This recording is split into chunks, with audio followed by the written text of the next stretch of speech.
ప్రతిపక్ష నాయకులు టీఆర్ఎస్ కుటుంబ సభ్యులందరికీ నమస్కారం.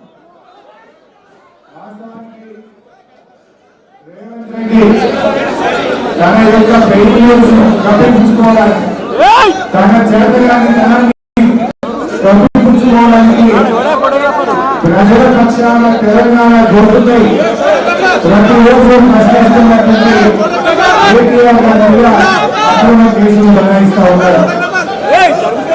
రేవంత్ రెడ్డి 18 నెలల పాలనలో కేటీఆర్ గారి మీద 14 కేసులు పెట్టారు. ఈ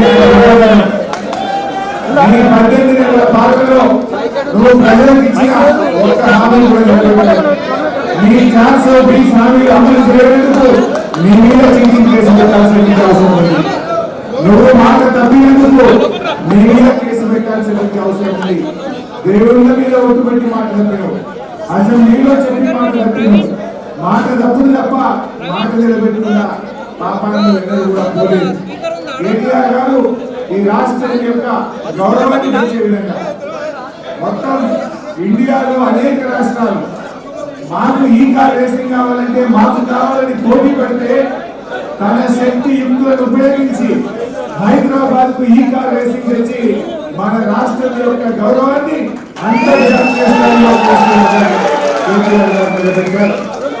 రేవంత్ రెడ్డి నువ్వు ఎవరు నిర్వహించము అన్నా, ఎవరు ఏ రాష్ట్రం కూడా అద్దాల పోటీలు నిర్వహించము అన్నారు.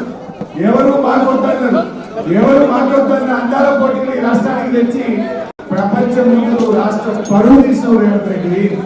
ఇవాళ ఈ దేశ పరువు, ఈ రాష్ట్ర పరువు మంట కలిపి రేవంత్ రెడ్డి. ఇలా అందరూ కావాలన్న ఈ కార్ రేసింగ్ ను పోటీలో మన రాష్ట్రానికి తెచ్చి మన గౌరవాన్ని తెచ్చింది కేటీఆర్ గారు అయితే, ఎవరు వద్దన్నటువంటి అందాల పోటీలు నిర్వహించి ఈ రాష్ట్రాన్ని అప్రతిష్ట పాల్చేసిన చరిత్ర రేవంత్ రెడ్డి ప్రభుత్వం. ఇలా మీరు చూస్తున్నారు. ఎందుకు విషయంలో ఆల్రెడీ కేటీఆర్ గారు అన్ని విషయాలు చెప్పారు.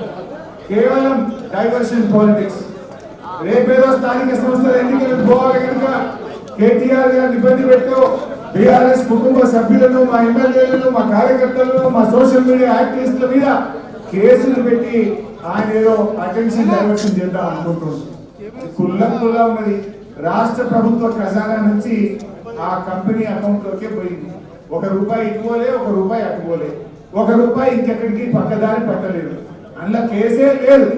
కేవలం ఏంటంటే ఏదో రకంగా ప్రజల్ని మభ్యపెట్టాలని చిల్లర రాజకీయాలు పాల్పడుతున్నారు.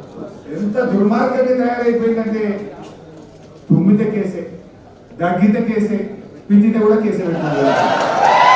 ఇంత చిల్లర రాజకీయం చేస్తుంది. అరే నువ్వు చేసిన తప్పులను ఎత్తి చూపితే, నువ్వు నీ ప్రభుత్వం చేస్తున్న కమిషన్లను ఎత్తి చూపితే, నీ యొక్క అరాచకాలను ఎత్తి చూపితే, నీ లగచర్ల కేసులు ఎత్తి చూపు, లగచర్లలో గిరిజన రైతులకు బేడీలు వేస్తే దాన్ని ప్రశ్నిస్తే ఇవాళ కేటీఆర్ గారి మీద కేసులు పెడుతున్నావు. బిడ్డ నువ్వు ఎన్ని కేసులు పెట్టినా కేటీఆర్ గారు ఒక వ్యక్తి కాదు, ఆయన ఒక శక్తి అని లక్షలాది మంది బీఆర్ఎస్ కార్యకర్తలు, బీఆర్ఎస్ కుటుంబ సభ్యులు కేటీఆర్ ముట్టుకుంటే